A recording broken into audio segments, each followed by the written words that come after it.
Welcome to the deep dive. Today, we're going to be taking you to the heart of Bollywood, Ooh, Bollywood. exploring the making of Three Idiots. We've got screenplay excerpts, behind-the-scenes stories, That behind the scenes. insights into how this film became a cultural phenomenon. It really is more than just a comedy. Like you say, Oh, Three Idiots tackles some pretty weighty themes like education, yeah, societal pressure, finding the courage to follow your dreams. absolutely. And what's really fascinating is the personal connection the director, Rajkumar Hirani, has to these themes. Right. We've got some interesting details about his early life. Did you know he was actually named after his father's typing institute? Oh, wow. The Rajkumar Commerce Institute.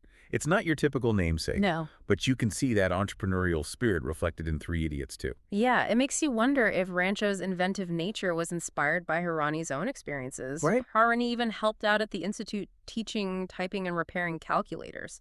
Talk hands-on learning. Yeah. But it was theater that really sparked his passion for storytelling. It seems playing Noorjahan in that ninth grade play left a lasting impression. Oh. He went on to form a theater group with his friends, putting on multiple plays a year. They handled everything themselves, from costumes to ticketing. Wow, that DIY spirit really foreshadows the resourcefulness of the Three Idiots in the film. Yeah. But then he went on to study at the prestigious Film and Television Institute of India, FTII. Right? For those unfamiliar, it's like the Harvard of filmmaking in India. Exactly. A breeding ground for some of Bollywood's biggest names. Yeah. But even after graduating from FTII, Hirani faced an uphill battle in Mumbai. He even considered shooting wedding videos to make ends meet. Oh, wow. Imagine the director of Three Idiots behind the camera at a wedding. But thankfully, he eventually found success as an editor working on films like Mission Kashmir. Yeah, and it was during that time that his passion for directing reignited, leading him to adapt Chetan Bhagat's novel, 5 Point Someone, into Three Idiots. And speaking of the screenplay, The screenplay. we've got excerpts that reveal how Hirani went beyond a simple adaptation, weaving in his personal experiences and observations to create something truly special. He took anecdotal material from the novel and infused it with his own perspective, turning it into a powerful commentary on the Indian education system. Yeah. Take, for example, that iconic machine definition scene. Where Rancho challenges the professor's textbook definition of a machine. It's such a cleverly crafted scene. It is. On the surface, it's Rancho being his usual disruptive self. Right. But if you look deeper, it highlights the rigidity of rote learning versus the power of understanding concepts in a practical way. It's like he's asking, why make things more complicated than they need to be? Right. And that question resonates far beyond the classroom, wouldn't you say? Absolutely. And it's interesting because the screenplay notes highlight how Hirani emphasizes the professor's insistence on using complex language. Yes. It's almost as if he's more concerned with sounding impressive than actually imparting knowledge. It's a subtle but powerful critique of the way education often prioritizes appearances over genuine understanding. And who hasn't encountered a professor virus type in their own life? Someone so focused on the rules and regulations that they miss the point entirely. It's a universal experience. And speaking of universal experiences, Yeah. the all is well philosophy in the film really struck a chord with audiences. It's not just a catchy song, it's a coping mechanism, a way to face your fears and anxieties. It taps into that very human desire to find a sense of calm and optimism, especially when facing pressure and uncertainty. Did you know that the phrase itself has deep cultural roots in India? It's often used as a way to reassure and encourage, to say that everything will be all right in the end. I didn't know that. It adds another layer of meaning to the song and how it functions within the film. And then, of course, there's that hilarious scene where Chatur delivers his disastrous speech at the Teacher's Day function. All that scenes is pure comedic gold, the way he confidently spouts off made-up Hindi words, thinking he's impressing everyone. Right. It's a brilliant satire of rote learning and blind ambition, isn't it? It really highlights the absurdity of prioritizing appearances over true understanding. And what I find interesting is that Hirani drew inspiration for that scene from a play by Tom Stoppard, Tom Stopper. who is known for his clever wordplay in absurd situations. It makes you wonder if there are other hidden literary influences throughout the film. That's a great point. It's like Hirani is inviting us to look deeper, to find those subtle layers of meaning woven into the narrative. Exactly. And it's not just the dialogue. The film is full of visual symbolism, too. Oh, yeah. Like the use of objects, almost like props on a stage, to represent deeper themes. Think about the cuckoo's nest and the astronaut pen that the director, Virus, uses in his speech to the freshmen. Those objects become storytelling devices, wouldn't you say? Yeah. The cuckoo pushing other birds' eggs out of the nest to ensure its own survival Yeah. represents the cutthroat competition that Virus embodies. And the astronaut pen, this incredibly complex tool designed for a very specific purpose, Right. symbolizes this idea of achieving success for its own sake. Rather than for any real passion or purpose, it makes you think, what are we all striving for? And at what cost? It's a powerful message, especially in a society that often equates success with material possessions and status.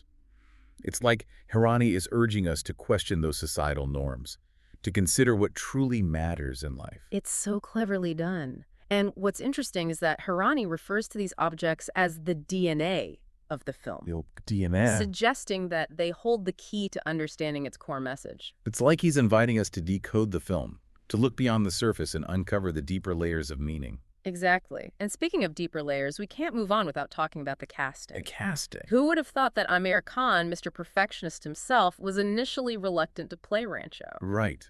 It's hard to imagine anyone else embodying that role. It seems he was hesitant because of the age difference between himself and the character. Yeah. But what's fascinating is that Hirani saw Amir as the embodiment of Rancho's philosophy, even before approaching him for the role.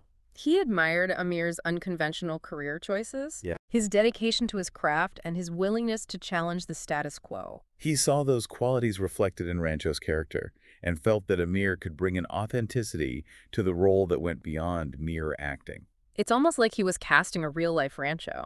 And it clearly worked, wouldn't you say? Of course. Amir completely disappears into the role, becoming this infectious, free-spirited force of nature. Absolutely. And alongside Amir, we have a stellar supporting cast. Each actor brings a unique dimension to their character, creating this incredible ensemble that breathes life into the story. Let's dive into those performances, explore the stories behind the casting choices, Okay. and uncover how this talented group of actors came together to create movie magic. We'll be right back after a quick word from our sponsors. We're back and ready to delve deeper into the brilliant performances that brought Three Idiots to life. Yeah. You know, while Rancho might be the heart of the film, Right. each character plays a crucial role in exploring its themes. Yeah. Take Farhan, for example, played with such nuance by Armadavan. His journey resonates with so many people, don't you think? The aspiring wildlife photographer trapped in an engineering program. Yeah, It's that feeling of being pressured to follow a path that isn't truly yours. exactly. So many of us can relate to that internal struggle between fulfilling societal expectations and chasing our own passions. And Madhavan captures that conflict so beautifully. It does. There's a quiet desperation in his portrayal, a yearning for something more. He's not as outwardly rebellious as Rancho, Right. but his struggle is no less significant. And the way he gradually finds his voice, his courage to stand up to his father and pursue his dream, it's truly inspiring. It's a reminder that courage doesn't always have to be loud and boisterous. Right. Sometimes it's about those quiet acts of defiance, those small steps we take to move towards a life that feels authentic. And then there's Raju, played with such depth and vulnerability by Sharman Joshi. Yeah. He represents the anxieties and pressures that many students face, especially in a competitive academic environment like India's. He's the everyman, the one burdened by the expectations of his family, the fear of failure, the desperation for a secure future. He's almost paralyzed by these pressures, isn't he? Absolutely. And Joshi brings that internal struggle to life so vividly. You can see the weight of the world on his shoulders, the constant worry in his eyes. The scene that always gets me is when he's forced to choose between betraying his friends or facing expulsion. It's heartbreaking to watch him grapple with that impossible choice. It really highlights the systemic pressures that can force individuals to compromise their values. Yeah. And it makes his eventual transformation, his journey towards self-belief, all the more powerful. Speaking of powerful performances, we can't forget Bowman Irani as the formidable director Virus. He's the antagonist you love to hate, right? He embodies the rigidity and ruthlessness of the education system that the film critiques. Yeah. But what makes Irani's portrayal so brilliant is that he brings a touch of humor to the character. He's not just a one-dimensional villain. No. You get glimpses of his humanity, his own struggles and insecurities. Remember the scene where he talks about his son who died in an accident? Yeah. Like a brief moment, but it reveals a layer of vulnerability, a hint of the pain that drives his obsession with success. It makes you realize that even the seemingly most hardened individuals are shaped by their experiences, their losses, and their own unmet expectations. And then we have Kareena Kapoor Khan as Pia, the director's daughter. Right. She brings a certain spark, a rebellious energy to the role. She's the perfect foil to Rancho's unconventionality. Yeah. She's initially drawn to his intelligence and fearlessness, but she also challenges him, pushes him to be a better person. Their chemistry is undeniable, Yeah. and it adds a touch of romance to the film without overshadowing the core themes. Oh. It's interesting to know that Kareena was a huge fan of Hirani's work even before being cast in Three Idiots. Oh, really? She was so impressed by Munapai MBBS that she actively sought to work with him. Talk about manifesting your dreams. Yeah. And speaking of unexpected journeys, we can't leave out Omi Vaidya, who played Chatur with such comedic brilliance. Cast after a chance meeting at a Marathi night in Los Angeles. Wow! Isn't that incredible? Yeah. It's proof that sometimes the most unexpected encounters can lead to life-changing opportunities. And his dedication to the role is truly inspiring. He didn't even speak Hindi fluently when he got the part, Right. but he threw himself into it, learning the language and embracing the challenge. He brought so much to the character of Chatur. He did. He's annoying, he's hilarious, and yet there's a strange sense of sympathy you feel for him. He's so desperate to prove himself to achieve success that he misses the point entirely. Right. He becomes a cautionary tale, a reminder that blindly chasing external validation can lead to emptiness. And you have to give credit to Omi Vaidya for making Chatur such a memorable character. Yeah. He could have easily been a one-dimensional caricature, but he brought a depth to the role. Right. A mix of ambition, insecurity, and misguided enthusiasm that makes you laugh, but also makes you think. And when you look at the entire cast, it's clear that Hirani wasn't just looking for talented actors. He was looking for individuals who embodied the spirit of the film, Yeah. who could bring an authenticity to their roles that went beyond mere performance. Each character, even the seemingly minor ones, contributes to the overall tapestry of the story. Right. And that's what makes Three Idiots so special. It's a film that's greater than the sum of its parts. It's a testament to the power of collaboration, Yeah. of finding the right people to bring a shared vision to life. And that brings us to the film's music. Because you can't talk about Three Idiots without mentioning its iconic soundtrack. The soundtrack. It's not just background music, it's woven into the narrative, Right. enhancing the emotional impact of key scenes. Absolutely. The music is so evocative, it heightens the comedy, underscores the drama, and adds another layer of depth to the storytelling. Yeah. Think about the All Is Well song. Oh, yeah. It's not just a catchy tune. It becomes an anthem for the characters, a way for them to cope with the pressures of their lives. And it resonated with audiences on such a deep level. It became this mantra, this affirmation that no matter what challenges you face, everything will eventually be all right. It's a perfect example of how music can transcend language and cultural barriers, tapping into universal emotions. And Hirani utilizes this power masterfully throughout the film. Take, for example, the scene where Rancho encourages his friends to embrace life's challenges, to give a tight slap to every problem. Right. The music swells, building a sense of hope and determination that's absolutely contagious. And then there's the scene where Raju contemplates suicide. Yeah. The music becomes somber, reflecting his despair and the weight of his anxieties. Yeah. It's like the music is mirroring the emotional roller coaster of the characters, taking us on a journey alongside them. It's so masterfully done. It is. And I think it's one of the reasons why Three Idiots has had such a lasting impact on audiences. Yeah, It's a film that stays with you long after the credits roll. absolutely. It's a film that makes you laugh, makes you think, and ultimately leaves you with a sense of hope and inspiration. Now, we've discussed the themes, the characters, the performances, and even the music, Right. but I want to shift our focus to the visual language of the film. Okay. Because Three Idiots is not just about clever dialogue and catchy songs. Yeah. It's also about the way it uses visual storytelling to convey its message. You're right. We've talked about the symbolic use of objects like the cuckoo's nest and the astronaut pen. Yeah. But there are other visual elements that are just as powerful. Let's dive into those elements, explore how Hirani uses framing color and even special effects to enhance the narrative Okay. and uncover the secrets behind his cinematic vision. We're back and ready to explore the visual storytelling in Three Idiots. This film is a visual treat, wouldn't you say? Oh, it really is. It's not just about the dialogue and the music, it's Wow. about how those elements work together with the visuals Yes. to create a truly immersive experience. Absolutely. We've already talked about the clever use of symbolism with objects like the cuckoo's nest and the astronaut pen. Mhm. But Hirani's visual storytelling goes beyond that. He uses framing color and even special effects Yeah. to enhance the narrative and create a unique visual language. For example, think about the scenes set at the Imperial College of Engineering. Okay. The way they're shot makes the campus feel almost oppressive, wouldn't you say? Yes. It's like the walls are closing in on the students, Yeah. reflecting the stifling pressure they feel to succeed. Yeah. You often see them framed within doorways Right. or hallways, creating a sense of confinement. And the colors are so muted and drab, Right. reinforcing that sense of monotony and lack of individuality. Yeah. It's a stark contrast to the scenes set outside the college where the colors are vibrant and full of life. Exactly.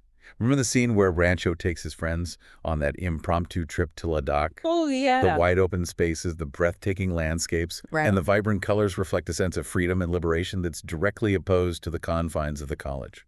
It's like they're finally able to breathe, to break free from the suffocating expectations of their academic world. And speaking of visual contrasts, Okay. there's a really interesting use of special effects in the scene where Rancho gives Pia's sister a makeshift delivery in the back of a scooter. Oh, yes. That scene is a great example of how Hirani uses humor and visual ingenuity Right. to create a memorable cinematic moment. Okay. The way he uses fast motion and close-ups to exaggerate the chaos and absurdity of the situation is brilliant. And those exaggerated facial expressions, Oh, yeah. they add a layer of slapstick comedy that lightens the mood Right. and keeps the audience engaged. Keeps them on their toes. It's a reminder that even amidst the serious themes, Three Idiots never loses its sense of fun and playfulness. It's a delicate balance to strike, Yeah. but Hirani does it masterfully. And it's one of the reasons why the film appeals to such a wide audience. It's entertaining and thought-provoking, Right. Yeah. visually stunning and emotionally resonant. It's a film that has something for everyone. And it's clear that every element, from the screenplay to the casting to the visual design, was carefully considered and crafted to create a truly unforgettable cinematic experience. Absolutely. And that brings us back to the question we posed at the beginning of this deep dive. Yeah. What makes Three Idiots such a cultural phenomenon? Yeah. Why has this film resonated so deeply with audiences worldwide? I think it's because at its heart, it's a story about the universal human desire to find our place in the world, Right. to pursue our passions, and to live a life that is true to ourselves. It's a story that transcends cultural boundaries, Yeah. because regardless of where we come from or what our background is, Right. we all share that longing for fulfillment and meaning. And Three Idiots gives us hope that it's possible to achieve those things, Yeah. even in the face of societal pressure and seemingly insurmountable obstacles. It reminds us that it's okay to question the status quo, Right. to challenge expectations, and to carve our own path in life. And perhaps most importantly, it reminds us that we don't have to do it alone. The film celebrates the power of friendship, the importance of having people in our lives who support our dreams Yeah. and encourage us to be our best selves. So as we wrap up this deep dive into Three Idiots, Okay. what are some key takeaways you hope our listeners will ponder? I hope they'll remember that true success isn't measured by external markers, Okay. like grades or job titles, Hmm. but by the joy and fulfillment we find in pursuing our passions. And that it's never too late to change course, Right. to embrace our unique talents, and to live a life that aligns with our values. And finally, I hope they'll be inspired by the film's message of hope and optimism. Yes. The belief that even in the face of adversity, all is well. Three Idiots is a film that encourages us to embrace our individuality, Yeah. to challenge the norm, and to never stop learning. And we hope this deep dive has given you a newfound appreciation for the artistry Right. and the impact of this extraordinary film. Thanks for joining us on this journey. Yeah. And until next time, keep diving deep.